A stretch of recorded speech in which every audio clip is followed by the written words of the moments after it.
Hello guys, welcome back to another mini vlog. ఈ mini vlog వచ్చేసి Araku videos పెడుతుంది కదా, దానికి కంటిన్యూషన్ అనమాట.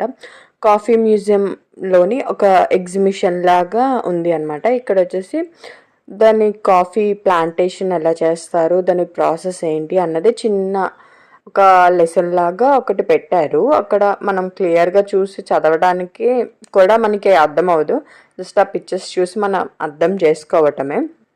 చిన్నపిల్లల్ని తీసుకువెళ్ళేటప్పుడు ఇలా ప్రాసెస్ ఇలా ఉంటుంది అని చెప్పడానికి బాగుంటుంది. అండ్ ఇక్కడ వచ్చేసి దాని తర్వాత పక్కనే చాక్లెట్ ఫ్యాక్టరీలా ఉందన్నమాట. అక్కడ బాల్స్లా చూసారు కదా, అవి ఎంత చేదుగా ఉన్నాయంటే అంత చేదుగా ఉన్నాయి. ఎందుకంటే అవి కంప్లీట్గా ప్యూర్ కాబట్టి మనకి అసలు తినలేము. అండ్ అక్కడే మార్నింగ్ టైం వెళ్తే మనం మంచిగా రైడ్స్ అవన్నీ కూడా ఎంజాయ్ చేయొచ్చు. అండ్ పక్కనే ఒక హ్యాండ్ బ్యాగ్స్ షాప్లా ఉంది, చాలా బాగున్నాయి, అన్నీ హ్యాండ్ మేడే.